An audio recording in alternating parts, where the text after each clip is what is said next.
Hey everybody, Sean from Media Assault here, and thought I would do a video game review, which is something I haven't done in quite a while. And just so happens that I did finish inFamous 2 today, so I figured I would go ahead and do a review of this game.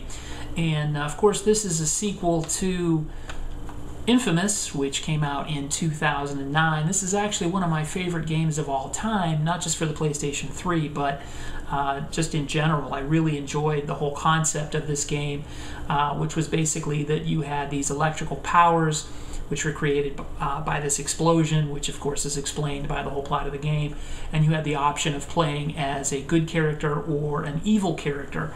Well, you return, of course, as Cole McGrath in inFamous 2. You still have most of the same powers that you finished the first game with, and you have the ability to import whether you played as the good character or the bad character into the second game. So if you played and finished as the hero in inFamous 1, you can start off as a hero in inFamous 2, or you can start from scratch. It doesn't, you don't have to import that. So if you haven't played the first one, you can start the second one without any problem. But it doesn't make you start from scratch as far as your powers go. So you start out with a lot more powers in the second game than you did at the beginning of the first game, which was kind of cool. At the end of the first game, you were warned about this beast that was coming. So when the second game opens, you are preparing to meet the beast. And I won't go too much into the plot, because one of the cool things about playing any game is, basically letting the plot unfold. But just as a brief overview, the beast is coming to Empire City, and as Cole McGrath, you were supposedly have been preparing for a month to meet him. He does arrive, but Cole isn't quite prepared, and basically has to tuck his tail and run to a new city called New Marai, which is sort of a take on post-Katrina New Orleans, where Empire City was sort of a take on New York City.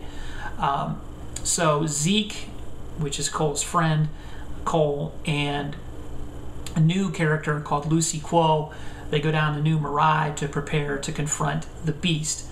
While they're there, however, they have to confront a new villain called Bertrand, who sort of runs this militia, and he also has some creations of his own, plus there are some swamp creatures that Cole, Zeke, and Quo, and another character called Nyx that you will meet, have to deal with. One of the things that I like about inFamous 2 is the variety of the environments, whereas Empire City was a lot of the same stuff, just, it would open up different sections. Each area of the city was very similar to the others. Here in New Marai, in the second game, you've got a swamp area, you've got Flood Town, which there's a lot of water between the buildings, so you have to be very careful that you don't touch the water and electrocute yourself and die. There's sort of a theater district. There's a graveyard, a very large graveyard, and sort of a slum town area. And the environments are just a lot more varied, a lot more variety, and there's a lot more color and texture variety as well. So that's one of the improvements on the first game that you'll find in the second game. Also, a change for the better, I think, is the fact that if you run out of your electrical power, you have to use this new melee weapon that you have. Sort of looks like a giant tuning fork that you carry on your back. But that opens up some different possibilities as far as combat, and in fact that weapon is essential when you're fighting some of the boss characters in the game, or some of the larger characters. And that opens up a new dimension in the combat, which is cool. In the first game, if you ran completely out of power, you still have the ability to shoot at least something electrical at your enemies. In this game, if you run out of power, your electrical powers are pretty much gone until you recharge. Things I don't like about the second game, sometimes the controls feel a little clumsier than the first one, at least in my opinion. In particular, sometimes if you're standing next to a power source, in the first game it didn't seem to have as much problem finding that. If you were standing next to a power source, you press the button to charge and you charge up. In the second game, sometimes you're standing right on or right near a power source. You'll press the button to charge up, and it'll just do the scan telling you that there's a power source nearby, and you'll have to adjust your position just a fraction of an inch, and then it'll detect that you're standing next to a power source.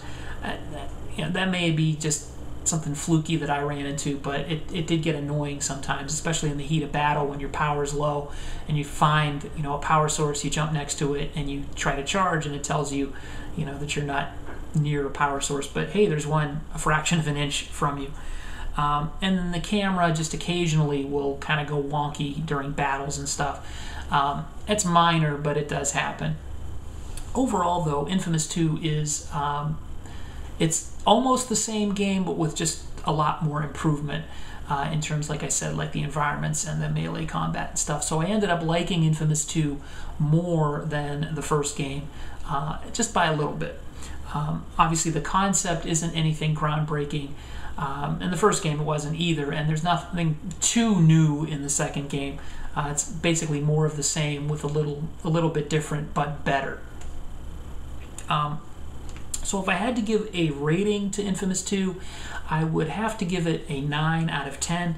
Now, when I did a review of the first game a couple of years ago, I gave it a 5 out of 5 stars. And that was one of the first videos I did, so I didn't really have a rating system down yet. My revised rating for the first game would probably be an 8.5 out of 10 at this point. So I like this game just a little bit more. Both of them are fantastic. If you haven't played the first one, by all means check it out before you do inFamous 2, but you don't have to play the first one to enjoy inFamous 2. So kudos to Sucker Punch for delivering an excellent sequel. I won't, like I said, I didn't want to give away anything on the plot, but another criticism, very briefly, that I had on the second game is the ending. It's a little anticlimactic, but again, it doesn't impact the fact that I liked it more than the first game. So that's basically it.